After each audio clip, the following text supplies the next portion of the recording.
ചോറ്റാനിക്കരയിൽ 19-കാരിയെ ഗുരുതരാവസ്ഥയിൽ കണ്ടെത്തിയ സംഭവത്തിൽ പെൺകുട്ടിയുടെ ആൺ സുഹൃത്ത് പോലീസ് കസ്റ്റഡിയിൽ. ഗുരുതരാവസ്ഥയിലായ പെൺകുട്ടിയെ കൊച്ചിയിലെ സ്വകാര്യ ആശുപത്രിയിൽ പ്രവേശിപ്പിച്ചു. വിവരങ്ങളുമായി ഉമേഷ് ചേരുന്നുണ്ട്. ഉമേഷ്, ഇന്ന് രാവിലെയാണ് ഈ ഒരു വാർത്ത പുറത്തു വന്നത്. ഇപ്പോൾ അധികം താമസിയാതെ തന്നെ ഈ പെൺകുട്ടിയെ ഉപദ്രവിച്ചു എന്ന് കരുതുന്ന ആളെ പിടികൂടിയിട്ടുമുണ്ട്. എന്തൊക്കെയാണ് മറ്റു വിശദാംശങ്ങൾ? സിന്ധൂരി സംഭവത്തിന് ശേഷം തലയോലപ്പറമ്പ് സ്വദേശിയെ കേന്ദ്രീകരിച്ചാണ് പോലീസ് അന്വേഷണം നടത്തിയിരുന്നത്. ഈ കഴിഞ്ഞ ഞായറാഴ്ചയാണ് പെൺകുട്ടിയെ ഇങ്ങനെ ബോധരഹിതയായ നിലയിൽ വീടിനുള്ളിൽ ഗുരുതര പരിക്കുകളോടെ കണ്ടെത്തി ആശുപത്രിയിൽ പ്രവേശിപ്പിച്ചത്. അതേ ദിവസം തന്നെ ഞായറാഴ്ച തന്നെ ഒരു തലയോലപ്പറമ്പ് സ്വദേശിയുടെ സാന്നിധ്യം ഇവിടെ ഉണ്ടായിരുന്നതായി നാട്ടുകാരിൽ നിന്നൊക്കെ പോലീസ് അറിഞ്ഞിരുന്നു. പിന്നീട് ഇയാളെ കേന്ദ്രീകരിച്ച് അന്വേഷണം നടത്തുകയും ഇപ്പോൾ അയാളെ പോലീസ് കസ്റ്റഡിയിലെടുക്കുകയും ചെയ്തിട്ടുണ്ട്. ഇയാളെ വിശദമായി പോലീസ് ചോദ്യം ചെയ്തു വരികയാണ്. ഇന്ന് വൈകിട്ടോടെയൊക്കെ ആയിരിക്കും ഇയാളുടെ അറസ്റ്റ് രേഖപ്പെടുത്തുക എന്നുള്ളതാണ് മനസ്സിലാക്കുന്നത്. നിലവിൽ ഇയാളെ ചോദ്യം ചെയ്തതിൽ നിന്ന് പോലീസിന് ലഭിച്ച വിവരം എന്ന് പറയുന്നത് ഈ ശനിയാഴ്ച രാത്രിയിലാണ് ഇയാൾ ഈ പെൺകുട്ടിയുടെ വീട്ടിലെത്തിയത് എന്നുള്ളതാണ് പറയുന്നത്.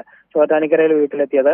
വീട്ടിൽ അമ്മയില്ലാത്ത സമയം നോക്കി, അച്ഛൻ നേരത്തെ മരിച്ചുപോയതാണ്, അമ്മ മാത്രമാണ് ഈ കുട്ടിയോടൊപ്പം ഉണ്ടായിരുന്നത്. എന്നാൽ ശനിയാഴ്ച രാത്രിയിൽ അമ്മ വീട്ടിലില്ലാത്ത സമയം നോക്കി ഇയാൾ ഇവിടെ എത്തുകയും പെൺകുട്ടിയെ ക്രൂരമായി മർദ്ദിക്കുകയുമായിരുന്നു എന്നാണ് അറിയുന്നത്. ഇവർ തമ്മിൽ എന്തോ തർക്കമുണ്ടായി, വാക്ക് തർക്കം പിന്നീട് ഇങ്ങനെ മർദ്ദനത്തിൽ കലാശിക്കുകയായിരുന്നു എന്നാണ് പോലീസിനോട് ഇയാൾ പറഞ്ഞിട്ടുള്ളത്. അങ്ങനെ ക്രൂരമായി മർദ്ദിച്ച ശേഷം ഈ പെൺകുട്ടി ബോധരഹിതയായപ്പോൾ ഇയാൾ ഇവിടെ നിന്ന് പോവുകയാണുണ്ടായത്. പെൺകുട്ടി മരിച്ചു എന്നാണ് ഇയാൾ കരുതിയത്. പിന്നീട് അവിടെ നിന്ന് ഇയാൾ കടന്നു കളഞ്ഞു. പിന്നീട് പുലർച്ചെ എപ്പോഴോ ഈ പെൺകുട്ടിയുടെ ബന്ധുക്കൾ ആരോ ഇതുവഴി വന്നപ്പോഴാണ് ഈ പെൺകുട്ടിയെ ഇങ്ങനെ ഗുരുതരാവസ്ഥയിൽ കാണുകയും പിന്നീട് പോലീസിൽ വിവരം അറിയിച്ച് ആശുപത്രിയിലാക്കുകയും ചെയ്തിരിക്കുന്നത്. പെൺകുട്ടി ഇപ്പോഴും അതീവ ഗുരുതരാവസ്ഥയിൽ ചികിത്സയിൽ തുടരുകയാണ് എന്നുള്ളതാണ് പോലീസിൽ നിന്നും ആശുപത്രിയിൽ നിന്നും അറിയാൻ കഴിഞ്ഞിരിക്കുന്ന വിവരം. ഏതായാലും ഇപ്പോൾ പ്രതി എന്ന് സംശയിക്കുന്നയാളെ പോലീസ് കസ്റ്റഡിയിലെടുത്തിട്ടുണ്ട്. നിലവിൽ ഇയാൾക്കെതിരെ വധശ്രമത്തിനാണ് കേസെടുത്തിരിക്കുന്നത്. ഇയാളെ വിശദമായി ചോദ്യം ചെയ്തു വരികയുമാണ്. ഈ പെൺകുട്ടിയും ഈ കസ്റ്റഡിയിലെടുത്ത ആളും തമ്മിൽ മുൻപരിചയം, അത്തരത്തിലുള്ള വിശദാംശങ്ങൾ ലഭ്യമായിട്ടുണ്ടോ? പോലീസ് പറയുന്നതനുസരിച്ച് മുൻപരിചയമുണ്ട്. ഇവർ സുഹൃത്തുക്കളായിരുന്നു. നേരത്തെയും ഇയാൾ ഇവിടെ വരാറുണ്ടായിരുന്നു എന്നൊക്കെയാണ് പോലീസ് പറയുന്നത്.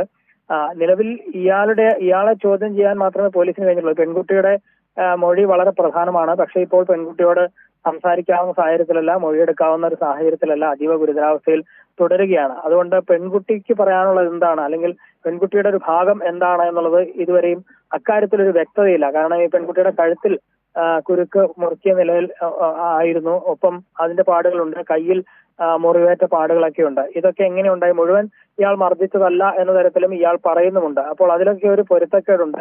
ആ പൊരുത്തക്കേട് മാറണമെങ്കിൽ ഈ പെൺകുട്ടിയുടെ അതടക്കം മൊഴി ലഭിക്കേണ്ടതാണ്. പക്ഷെ നിലവിൽ അതിന് സാഹചര്യം ഇല്ലാത്തതുകൊണ്ട് പോലീസ് അതിലേക്ക് കടന്നിട്ടില്ല. നിലവിൽ ഇയാളെ വരും മണിക്കൂറുകളിൽ ഈ ഒരു വാർത്തയുടെ കൂടുതൽ വിശദാംശങ്ങൾ മനസ്സിലാക്കുവാൻ സാധിക്കുമെന്ന് പ്രതീക്ഷിക്കാം. ചോറ്റാനിക്കരയിൽ 19-കാരിയെ ഗുരുതരാവസ്ഥയിൽ കണ്ടെത്തിയ സംഭവത്തിൽ പെൺകുട്ടിയുടെ ആൺ സുഹൃത്ത് ഇപ്പോൾ പോലീസ് കസ്റ്റഡിയിലാണ്. പോലീസ് ചോദ്യം ചെയ്യൽ തുടർന്നുകൊണ്ടിരിക്കുകയാണ്. പെൺകുട്ടി ഗുരുതരാവസ്ഥയിൽ ആശുപത്രിയിൽ തുടരുകയാണ്. ഉമേഷാണ് വിശദാംശങ്ങൾ നൽകിയത്.